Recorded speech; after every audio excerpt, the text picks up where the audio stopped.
안녕하세요. 보존하세 한그루치과병원 서울점 대표원장 윤범희입니다. 오늘은 앞니 임플란트를 어떻게 해야 하는지, 어떨 때 하는지에 대해서 말씀을 드려볼까 합니다. 충치가 생겨서 앞니를 못 쓰게 되는 경우도 있지만 외상에 관련돼서 앞니를 상실하는 분들이 굉장히 많으세요. 어릴 때 외상을 당하셨거나 현재 당했거나, 그리고 어릴 때 외상을 당해서 임플란트를 못하고 브릿지로 했는데 나이가 드시면서 그 브릿지가 손상돼서 임플란트로 넘어가는 그런 분들이 많으셔서 그 케이스를 어떻게 해야 되는지 한번 설명드려 보도록 하겠습니다.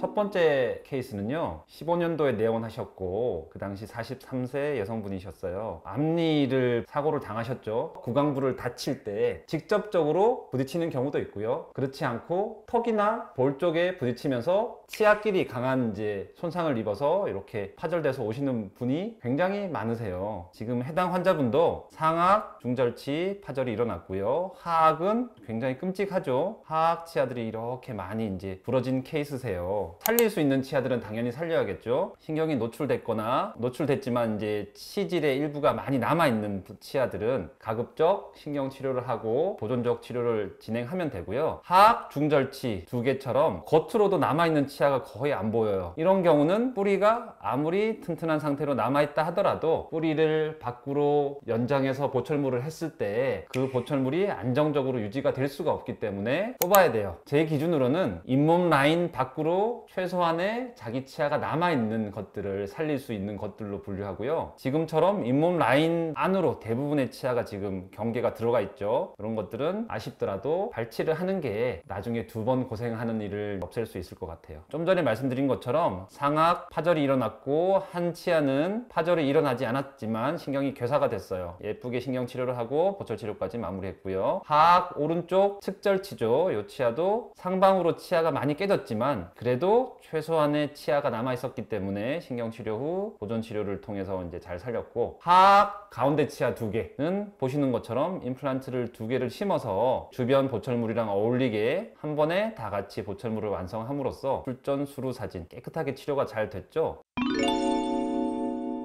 그러면 상악이나 하악이나 앞니를 치료할 때는 어떤 거를 신경 써야 되는지에 대해서 한번 말씀드려 볼까 해요. 일단 어금니 쪽, 보이지 않는 쪽의 임플란트는 기능이 우선시 될 수밖에 없어요. 언뜻 치아색만 나면 잘 씹히고 음식물 덜 끼고 이런 거에 중점을 맞춰서 치료를 진행한다면 앞니들은 무조건 예뻐 보이는 거, 티가 안 나는 거에 중점을 두고 임플란트 시술을 할 수밖에 없어요. 그런데 치조골이라는 치아 뿌리를 감싸주는 뼈가 앞니들은 굉장히 얇거든요. 그런 얇은 부위가 치아가 상실된 다음에 굉장히 빨리 흡수가 돼요. 그래서 어금니보다는 앞니 쪽에는 치아를 발치하자마자 그 즉시 임플란트를 식립하는 것을 심미적인 이유 때문에 더 권유를 드리는 편이에요. 물론 그런 치조골이 파절됐지 않다는 전제하에서 말씀드리는 거예요. 제가 언뜻 그림을 좀 그려보면요, 앞니를 단면을 이렇게 잘랐다고 생각을 하면 치조골이 이렇게 있을 거고 뿌리가 뼈의 가운데 있는 게 아니라 굉장히 볼 쪽 면에 치우쳐서 뿌리가 위치를 하고 치아 머리가 대략적으로 이렇게 생기게 되거든요. 근데 이 치아 뿌리가 뽑혔다고 생각을 하면 요 앞쪽에 뼈가 굉장히 얇죠. 이 부위가 상실된 채로 기다리면 뿌리가 있던 자리에 자가골이 생길 수는 있겠지만 얇게 남은 부위가 뼈가 소실되면서 뼈가 주저앉는 현상이 나타나게 돼요. 그러면서 나중에 보철물을 완성하더라도 이전보다 잇몸 라인이 더 올라가는, 심미적으로 보기가 싫어지겠죠. 제가 표시한 치아를 임플란트를 했다고 가정하고 요 경계의 뼈가 많이 주저앉은 상태로 나중에 보철물을 만들게 되면 이렇게 치아가 길어지는 현상이 나타날 수 있어요. 그러면 굉장히 보기가 싫겠죠. 인공치아 같고. 그래서 이렇게 잇몸 라인을 최대한 예쁘게 유지하기 위해서 앞니는 뽑자마자 바로 임플란트를 심는 것이 더 유리하다. 그런데 자기 치아 뿌리가 있던 자리에 임플란트를 바로 심으면 마찬가지로 앞쪽의 뼈가 너무 얇겠죠. 그래서 실제로는 임플란트를 심는 거는 좀 더 부계측에 치우쳐서 임플란트를 위치시키게 돼요. 그러면 앞쪽에 원래 자기 뿌리가 있던 자리에 빈 공간에 임플란트를 심고 나서도 생길 수밖에 없어요. 그런 자리는 가급적 인공 뼈식제, 단단한 기지를 넣음으로써 뼈가 허물어지지 않게 도와준다고 생각하시면 돼요. 그렇게 함으로써 기간도 단축시킬 수 있고 심미성도 어느 정도 지킬 수 있는 장점이 있다고 보시면 될 것 같습니다. 그래서 많은 분들이 이제 앞니는 임플란트 하기 힘들지 않으세요? 어떻게 예쁘게 임플란트를 할 수 있나요? 라고 질문을 많이 하시거든요. 의사 입장에서도 모든 술식에는 장점과 단점이 공존하기 마련인데 어느 방법으로 했을 때 단점보다는 장점이 훨씬 더 큰가를 고려해서 환자분들한테 권유드리게 돼요. 앞니는 특별한 변수가 없다면 손상받았을 때 뽑자마자 바로 식립하는 게 마취를 한 번 하고 뽑는 것과 심는 것과 같이 할 수 있고 잇몸 라인도 가급적 최대한 유지할 수 있고 장점이 훨씬 더 크기 때문에 발치 후 즉시 식립을 권유드린다 라고 아시면 될 것 같아요.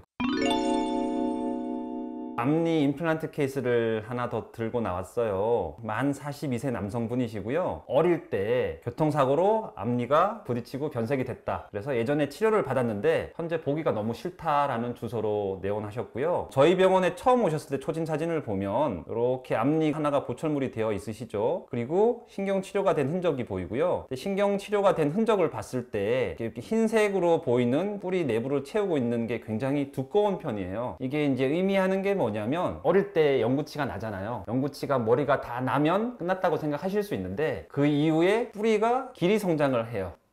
길이 성장이 다 끝나면 뿌리에 두께 성장이 일어나거든요. 두께 성장이 충분히 일어나기 전에 신경이 죽었기 때문에 신경 치료를 한 흔적이 엑스레이상 두꺼워 보일 수밖에 없는 거예요. 어릴 때 영구치가 완전히 성장이 이루어지기 전에 다친 분이다. 나이로는 대략 초등학교 중학년에서 고학년 사이에 외상이 일어나지 않았을까라고 생각이 되고요. 예전에 하셨기 때문에 신경 치료를 잘 받으셨음에도 불구하고 뿌리 끝에 치근단 병소도 보이고 두 번째 치아 사이에도 치조골이 많이 소실된 게 보여요. 그리고 임상 사진을 보시면 라인이 이렇게 검죠. 앞니 하신 분들 중에서 이렇게 검은 라인이 앞니에 있는 분들이 많으세요. 두 가지 이유가 있는데요. 첫 번째는 예전에 썼던 이런 보철물 중에서는 치아 내부의 뼈대를 금속으로 만드는 저희가 PFM이라고 부르는데요. 그 마지막에 M자가 메탈의 M자거든요. 그러니까 금속이 들어가요. 그 금속이 보철물 경계부에는 미세하게 얇게 드러나기 때문에 처음에는 티가 안 났더라도 잇몸이 좀 퇴축되고 드러나면서 이렇게 보기 싫게 변하는 경우도 있고요. 두 번째 경우는 신경치료를 한 치아가 자체적으로 좀 어둡게 변색이 되는 경우가 있어요. 나이가 들면서 잇몸이 퇴축이 일어나면 변색된 뿌리 부위가 좀 노출되기 때문에 이렇게 보기 싫어지는 경우가 있으세요. 지금 환자분께서는 PFM이라 불리는 메탈을 사용했기 때문에 임상사진처럼 어둡고 죽은 치아처럼 보이는 보철물을 유지하고 계셨고 이거를 해결하기 위해서 저희한테 오셨어요. 좀 전에 설명드린 것처럼 치아 자체의 문제뿐만 아니라 잇몸 문제까지 겹쳐서 이렇게 뼈가 많이 소실된 상태였기 때문에 치아를 뽑으면서 뼈 이식까지 같이 동반해서 임플란트를 식립했어요. 이분은 이제 스트라우만이라는 브랜드를 이용해서 식립을 했고요. 스트라우만의 장점은 록솔리드라는 스트라우만 자체 재질이 있기 때문에 이 재질은 타이타늄이라는 임플란트에 100% 사용되는 재질인데요. 유일하게 지르코늄이라는 재질을 거기다가 30% 정도 섞어서 만들 수 있는 기술이 노하우가 있는 회사고 그럼으로써 얻을 수 있는 거는 임플란트 자체의 강도가 1.8배 이상 커지는 장점이 있어요. 물론 지르코늄이라는 재질 자체도 굉장히 타이타늄 못지않은 생체 친화성을 가진 재료이기 때문에 뼈와의 친화성은 전혀 문제가 없고 조금 더 골폭경이 작은 분들한테 유리한 임플란트겠죠. 술 후 사진을 보시면 원래 잇몸 라인보다는 조금 더 퇴축이 되긴 했지만 반대쪽에 있는 대칭이 되는 치아랑 거의 비슷한 잇몸 라인을 유지하면서 보철물을 만들 수 있었어요. 물론 이제 신경치료를 한 지 오래됐고 잇몸 뼈도 좀 상했지만 발치를 하면서 즉시 임플란트 식립과 뼈 이식을 동반하면서 이렇게 신미성을 지키면서 예쁘게 환자도 만족할 만한 결과를 얻을 수 있는 케이스여서 여러분들한테 설명을 드리고 보여드릴 수 있게 됐습니다. 그리고 한그루치과병원에서는 치아를 살리는 수술, 임플란트 식립을 하는 수술을 주로 하고 있고 보철과 전문의 원장님들이 두 분이나 계셔서 앞니를 어떻게 하면 기존 주변 자연 치아들이랑 비슷하게 만들 수 있을까를 항상 고민하고 그것을 실현하고 있으니까 내 치아처럼 보이지 않을까라는 걱정은 하지 않으셔도 될 것 같아요. 신미라는 거는 기준이 없어요. 신미는 결국에는 자기가 만족해야 되는 거거든요. 그래서 저희가 아무리 이상적인 형태와 만족스러운 색깔을 만들어 왔더라도 환자분께서 원치 않으신다면 수정 가능하세요. 수정하면서 저희도 만족하고 환자분들도 만족할 수 있는 결과를 얻을 수 있도록 노력해서 이뤄내고 있다라고 생각하시면 좋을 것 같아요. 앞니 임플란트 예쁘게 될까라는 두려움이 있으시겠지만 그런 두려움 가지지 마시고 한번 믿고 좋은 진료를 받으시면 이 환자분처럼 만족스러운 결과를 얻으실 수 있을 것 같아요. 오늘도 제 영상 봐주셔서 감사드립니다.